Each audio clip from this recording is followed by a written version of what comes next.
Hello दोस्तों, राधे राधे। कैसे हैं आप? आशा करता हूं कि आप सभी स्वस्थ होंगे, मस्त होंगे और अपने अपने कामों में व्यस्त होंगे। तो दोस्तों, चलते हैं आज की नई कहानी की तरफ।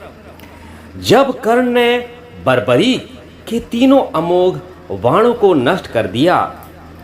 दोस्तों, महाभारत काल में ऐसी कई घटनाएं घटी हैं जिन्हें बहुत कम लोग जानते हैं, और ऐसे ही कई भयानक अदृश्य युद्ध भी हुए हैं।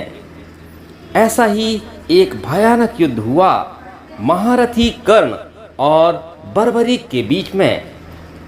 अब एक तरफ कर्ण, जिनके कवच के चमक से ही देवता और दैत्य की भयानक अस्त्र अपना मार्ग बदल लेते थे, और दूसरी तरफ बर्बरीक, जिन्हें तीन बाणधारी भी कहते हैं, जिनके बारे में कहा जाता है कि उनके तीन बाण ही पूरे महाभारत युद्ध को समाप्त कर सकते थे।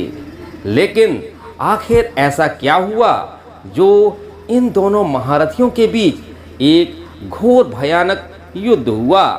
तो आइए जानते हैं। अगर इन सब सवालों के उत्तर चाहते हैं तो बने रहिएगा वीडियो के लास्ट तक। जब पांडव अज्ञातवास में गए थे, महाभारत युद्ध शुरू होने से पहले जब पांडव अज्ञातवास में गए थे, तब श्री कृष्णा अर्जुन के साथ घटोत्कच की गुफा में महाभारत युद्ध का प्रस्ताव लेकर पहुंचते हैं। तो वे देखते हैं कि उनके पीछे कौरवों का एक गुप्तचर लगा हुआ है। अब गुप्तचर कौरवों को संदेश भेजता है, जिस पर अंगराज कर्ण दुर्योधन के साथ पांडवों का अज्ञातवास भंग करने अपने सैनिकों के साथ घटोत्कच की सीमा में प्रवेश करते हैं, और उनके सैनिक उस गुफा की घेराबंदी कर लेते हैं। श्री कृष्ण यह बात समझ जाते हैं और अर्जुन को बताते हैं, तो अर्जुन गुस्से में बाहर जाने लगता है। तभी श्री कृष्ण अर्जुन को रोकते हैं और कहते हैं, पार्थ, नहीं, यह तुम क्या कर रहे हो? तुम अज्ञातवास भोग रहे हो, वो तुम्हारे लिए ही आए हैं। इस पर बर्बरीक कहते हैं, मैं महारथी कर्ण को रोकूंगा, या तो शांति से या फिर द्वंद्व से। तो कृष्ण जी कहते हैं कि आपको महारथी कर्ण की शक्ति का अंदाजा भी है, उन्हें रोकना इतना आसान कार्य नहीं है। तो बर्बरीक कहता है, लगता है आपको मेरी शक्ति का अंदाजा नहीं है गोविंद, और प्रणाम करके चले जाते हैं। तो बर्बरीक अपनी गुफा के बाहर निकल के कर्ण और दुर्योधन को प्रणाम करते हैं और कहते हैं, कैसे आना हुआ काकश्री? तब दुर्योधन कहते हैं, बालक, हमें तुम्हारे कक्ष में जाना है, हमें किसी की तलाश है।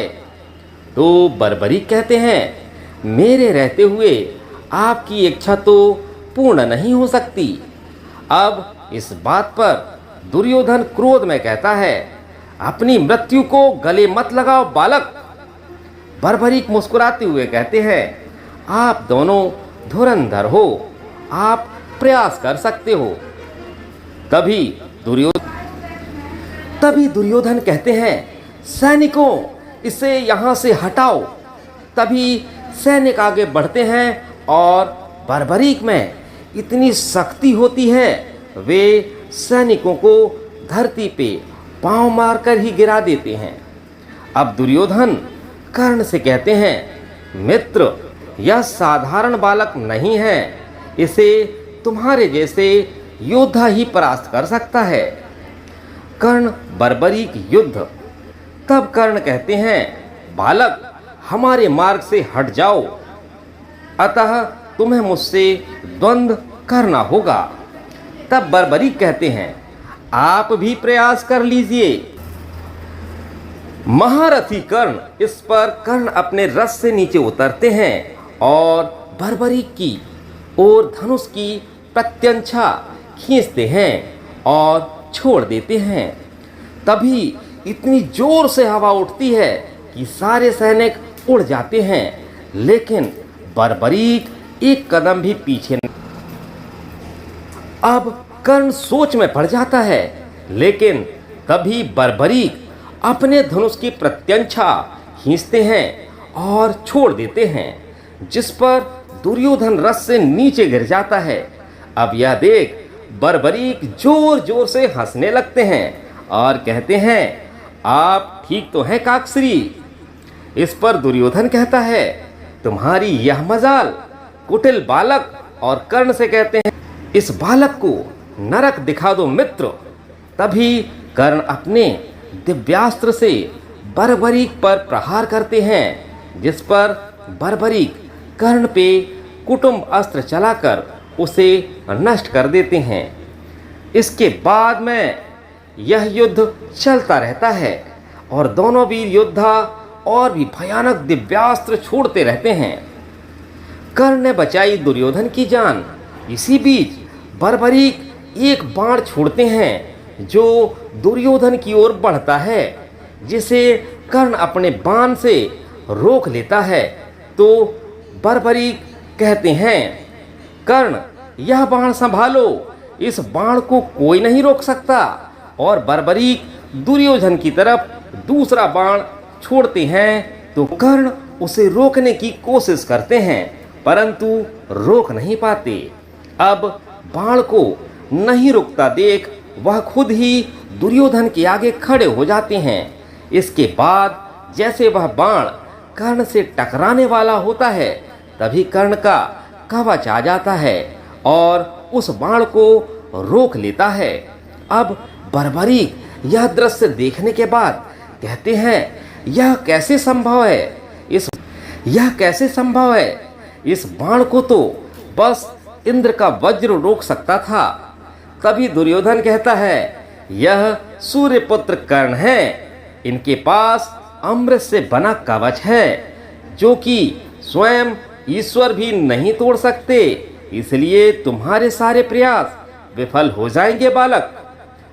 अब इसी बीच वहां कृष्ण पहुंचते हैं और कहते हैं, पुत्र बर्बरीक, तुम इनके मार्ग से हट जाओ। इन्हें देखने दो जो भी भ्राता दुर्योधन देखना चाहते हैं। जिसके बाद दुर्योधन और कर्ण अंदर जाते हैं, परंतु वहां उन्हें कुछ शेष नहीं मिलता, क्योंकि भगवान कृष्ण ने अर्जुन को अपने लीला से अदृश्य कर दिया था। तो दोस्तों, कैसी लगी कहानी? आशा करता हूँ कि कहानी आपको पसंद आई होगी। अगर कहानी आपको पसंद आई हो तो कमेंट सेक्शन पर लाइक कमेंट ज़रूर करिएगा।